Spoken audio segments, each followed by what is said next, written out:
بسم اللہ الرحمن الرحیم۔ اعوذ باللہ من الشیطان الرجیم، بسم اللہ الرحمن الرحیم۔ السلام علیکم۔ آج آپ کا میزبان ڈاکٹر کاشف بشیر تفہیم القرآن سیریز کی قسط نمبر 288 کے ساتھ آپ کے سامنے حاضر خدمت ہے، جس میں ہم انشاءاللہ العزیز سورۃ المومنون کی آیت نمبر 4 سے لے کر 9 تک کا ترجمہ اور تفسیر آپ کے سامنے پیش کریں گے، اور اس حصے کا موضوع ہے مومنین۔ بسم اللہ الرحمن الرحیم۔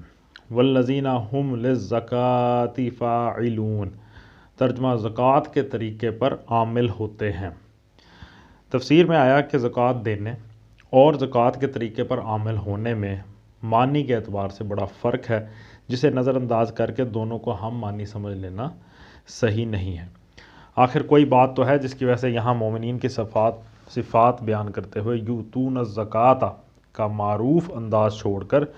للزکاۃ فاعلون کا غیر معمولی طرز بیان اختیار کیا گیا ہے۔ عربی زبان میں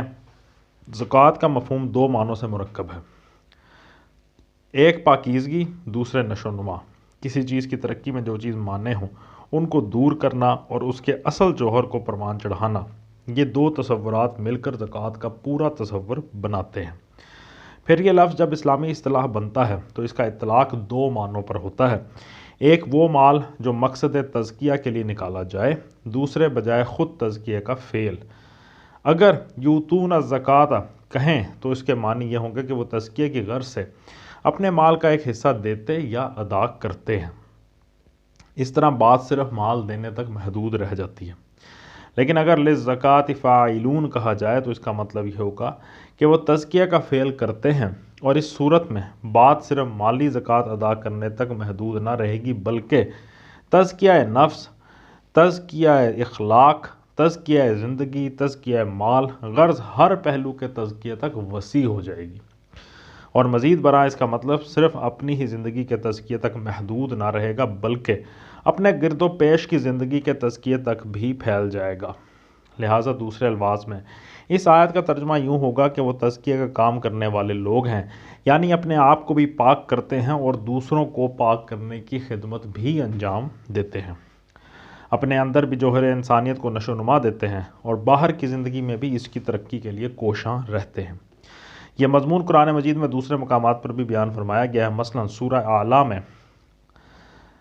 آیا کہ فلاح پائی اس شخص نے جس نے پاکیزگی اختیار کی اور اپنے رب کا نام یاد کر کے نماز پڑھی، اور سورہ شمس میں فرمایا کہ بامراد ہوا وہ جس نے نفس کا تزکیہ کیا، اور نامراد ہوا وہ جس نے اس کو دبا دیا۔ مگر یہ آیت ان دونوں کی بنسبت وسیع تر مفہوم کی حامل ہے، کیونکہ وہ صرف اپنے نفس کے تزکیے پر زور دیتی ہیں، اور یہ بجائے خود فعل تزکیہ کی اہمیت بیان کرتی ہے جو اپنی ذات اور معاشرے کی زندگی دونوں ہی کے تزکیے پر حاوی ہے۔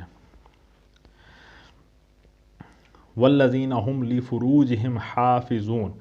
ترجمہ اپنی شرم گاہوں کی حفاظت کرتے ہیں۔ تفسیر میں آیا اس کے دو مطلب ہیں، ایک یہ کہ اپنے جسم کے قابل شرم حصوں کو چھپا کر رکھتے ہیں، یعنی عریانی سے پرہیز کرتے ہیں، اور اپنا سطر دوسروں کے سامنے نہیں کھولتے۔ دوسرے یہ کہ وہ اپنی عصمت و عفت کو محفوظ رکھتے ہیں، یعنی صنفی معاملات میں آزادی نہیں برتتے اور قوت شہوانی کے استعمال میں بے لگام نہیں ہوتے۔ الا علی ازواجہم او ما ملکت ایمانہم فانہم غیر ملومین، ترجمہ سوائے اپنی بیویوں کے اور ان عورتوں کے جو ان کی ملک یمین میں ہوں کہ ان پر محفوظ نہ رکھنے میں وہ قابل ملامت نہیں ہیں۔ فمن ابتغى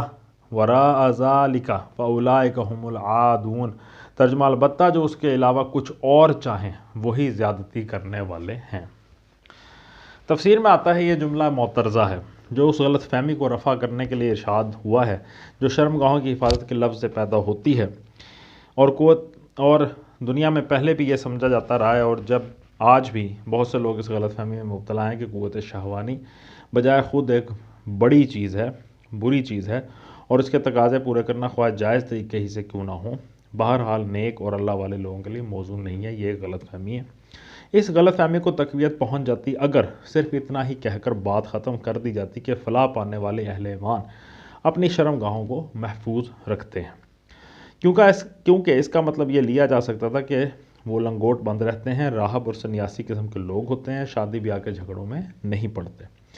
اس لیے ایک جملہ مترجہ بڑھا کر حقیقت واضح کر دی گئی کہ جائز مقام پر اپنی خواہش نفس پوری کرنا کوئی قابل ملامت چیز نہیں ہے، البتہ گناہ یہ ہے کہ آدمی شہوت رانی کے لیے اس معروف اور جائز صورت سے تجاوز کر جائے۔ اس جملہ مترجہ سے چند احکام نکلتے ہیں جن کو ہم اختصار کے ساتھ یہاں بیان کرتے ہیں۔ نمبر 1، شرمگاہوں کی حفاظت کے حکم عام سے دو قسم کی عورتوں کو مستثنیٰ کیا گیا، ایک ازواج، دوسرے ما ملکت ایمانہم۔ اب ازواج کا اطلاق عربی زبان کے معروف استعمال کی روح سے بھی اور خود قرآن کی تصریحات کے مطابق بھی صرف ان عورتوں پر ہوتا ہے جن سے باقاعدہ نکاح کیا گیا ہو، اور یہی اس کے ہم معنی اردو لفظ بیوی کا مفہوم ہے۔ رہا دوسرا لفظ ما ملکت ایمانہم، تو عربی زبان کے محاورے اور قرآن کے استعمالات دونوں اس پر شاہد ہیں کہ اس کا اطلاق لونڈی پر ہوتا ہے، یعنی وہ عورت جو آدمی کی ملک میں ہو۔ اس طرح یہ آیت صاف تصریح کر دیتی ہے کہ منکوحہ بیوی کی طرح مملوکہ لونڈی سے بھی صنفی تعلق جائز ہے، اور اس کے جواز کی بنیاد نکاح نہیں بلکہ ملک ہے، یعنی ملکیت میں ہونا ہے۔ اگر اس کے لیے بھی نکاح شرط ہوتا تو اسے ازواج سے الگ بیان کرنے کی کوئی حاجت نہ تھی، کیونکہ منکوحہ ہونے کی صورت میں وہ بھی ازواج میں داخل ہوتی۔ آج کل کے بعض مفسرین جنہیں لونڈی سے تمتع کا جواز تسلیم کرنے سے انکار ہے، سورہ نساء کی آیت جس کا مفہوم ہے آیت نمبر 25 کا، اس سے استدلال کر کے یہ ثابت کرنے کی کوشش کرتے ہیں کہ لونڈی سے تمتع بھی صرف نکاح ہی کر کے کیا جا سکتا ہے، کیونکہ وہاں یہ حکم دیا گیا ہے کہ اگر تمہاری مالی حالت کسی آزاد خاندانی عورت سے شادی کرنے کی متحمل نہ ہو تو کسی لونڈی سے ہی نکاح کر لو۔ لیکن ان لوگوں کی یہ عجب خصوصیت ہے کہ ایک ہی آیت کے ایک ٹکڑے کو مفید مطلب پا کر لے لیتے ہیں، اور اسی آیت کا جو ٹکڑا ان کے مدعا کے خلاف پڑتا ہو اسے جان بوجھ کر چھوڑ دیتے ہیں۔ اس آیت میں لونڈیوں سے نکاح کرنے کی ہدایت جن الفاظ میں دی گئی ہے وہ یہ ہے: بس ان لونڈیوں سے نکاح کر لو ان کے سرپرستوں کی اجازت سے، اور ان کو معروف طریقے سے ان کے مہر ادا کرو۔ یہ الفاظ صاف بتا رہے ہیں کہ یہاں خود لونڈی کے مالک کا معاملہ زیر بحث نہیں ہے، بلکہ کسی ایسے شخص کا معاملہ زیر بحث ہے جو آزاد عورت سے شادی کا خرچ برداشت نہیں کر سکتا اور اس بنا پر کسی دوسرے شخص کی مملوکہ لونڈی سے نکاح کرنا چاہے، ورنہ ظاہر ہے کہ اگر معاملہ اپنی ہی لونڈی سے نکاح کرنے کا ہو تو اس کے لیے وہ اہل سرپرست کون ہو سکتے ہیں جن سے اس کو اجازت لینے کی ضرورت ہوگی؟ مگر قرآن سے کھیلنے والے صرف فَانكِحُوهُنَّ کو لے لیتے ہیں اور اس کے بعد ہی بِإِذْنِ أَهْلِهِنَّ کے جو الفاظ موجود ہیں انہیں نظر انداز کرتے ہیں۔ مزید برآں وہ ایک آیت کا ایسا مفہوم نکالتے ہیں جو اسی موضوع سے متعلق قرآن مجید کی دوسری آیات سے ٹکراتا ہے۔ کوئی شخص اگر اپنے خیالات کی نہیں بلکہ قرآن پاک کی پیروی کرنا چاہتا ہو تو سورہ نساء کی آیت نمبر 3 سے لے کر 25، سورہ احزاب کی آیت نمبر 50 سے 52 اور سورہ معارج کی آیت نمبر 30 کو سورہ مومنون کی اس آیت سے ملا کر پڑھ لیں، معلوم ہو جائے گا کہ قرآن کا قانون اس مسئلے میں کیا ہے۔ دوسری بات جو یہاں بیان کی گئی ہے وہ ہے کہ الا علی ازواجہم او ما ملکت ایمانہم میں لفظ الا اس بات کی صراحت کر دیتا ہے کہ اس جملہ معترضہ میں جو قانون بیان کیا جا رہا ہے اس کا تعلق صرف مردوں سے ہے۔ باقی تمام آیات قد افلح المؤمنون سے لے کر خالدون تک مذکر کی ضمیروں کے باوجود مرد و عورت دونوں کو شامل ہیں، کیونکہ عربی زبان میں عورتوں اور مردوں کے مجموعے کا جب ذکر کیا جاتا ہے تو ضمیر مذکر ہی استعمال کی جاتی ہے، لیکن یہاں لفروجہم حافظون کے حکم سے مستثنیٰ کرتے ہوئے الا کا لفظ استعمال کر کے یہ بات واضح کر دی گئی کہ یہ استثناء مردوں کے لیے ہے نہ کہ عورتوں کے لیے۔ اگر ان پر کہنے کے بجائے ان سے محفوظ نہ رکھنے میں وہ قابل ملامت نہیں ہیں کہا جاتا تو البتہ یہ حکم بھی مرد و عورت دونوں پر حاوی ہو سکتا تھا۔ یہی وہ باریک نکتہ ہے جسے نہ سمجھنے کی وجہ سے ایک عورت حضرت عمر رضی اللہ تعالیٰ عنہ کے زمانے میں اپنے غلام سے تمتع کر بیٹھی تھی۔ صحابہ کرام کی مجلس شورا میں جب اس کا معاملہ پیش کیا گیا تو سب نے بالاتفاق یہ کہا کہ اس نے اللہ تعالیٰ کی کتاب کا غلط مفہوم لے لیا۔ یہاں کسی کو یہ شبہ نہ ہوا کہ اگر یہ استثناء مردوں کے لیے خاص ہے تو پھر بیویوں کے لیے ان کے شوہر کیسے حلال ہوئے۔ یہ شبہ اس لیے غلط ہے کہ جب بیویوں کے معاملے میں شوہروں کو حفظ فروج کے حکم سے مستثنیٰ کیا گیا تو اپنے شوہروں کے معاملے میں بیویاں آپ سے آپ اس حکم سے مستثنیٰ ہو گئیں۔ ان کے لیے پھر الگ سے کسی تشریح کی حاجت نہ رہی۔ اس طرح اس حکم استثناء کا اثر عملاً صرف مرد اور اس کی مملوکہ عورت تک محدود ہو جاتا ہے اور عورت پر اس کا غلام حرام قرار پاتا ہے۔ عورت کے لیے اس چیز کو حرام کرنے کی حکمت یہ ہے کہ غلام اس کی خواہش نفس تو پوری کر سکتا ہے مگر اس کا اور گھر کا قوام نہیں بن سکتا، جس کی وجہ سے خاندانی زندگی کی چول ڈھیلی رہ جاتی ہے۔ 3 نمبر، البتہ جو اس کے علاوہ کچھ اور چاہیں، یہ جو اگلی آیت میں آیا اس حوالے سے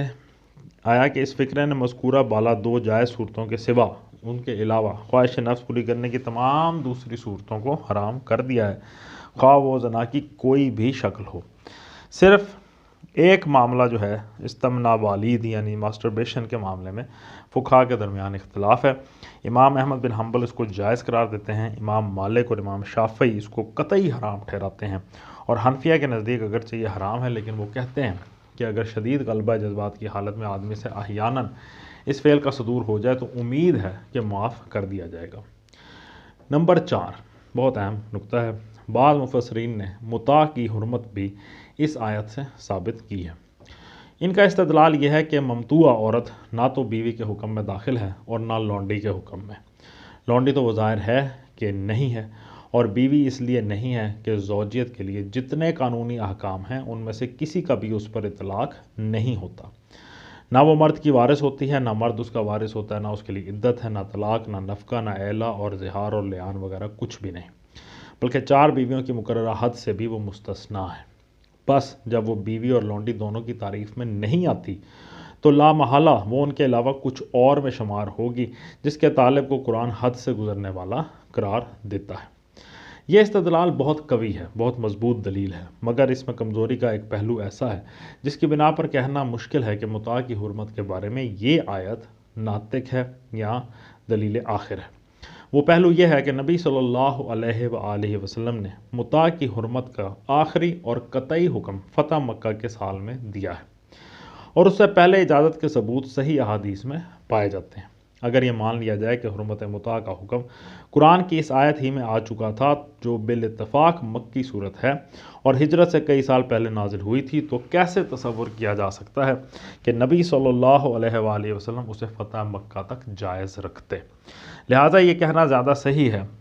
کہ متاع کی حرمت قرآن مجید کے کسی صریح حکم پر نہیں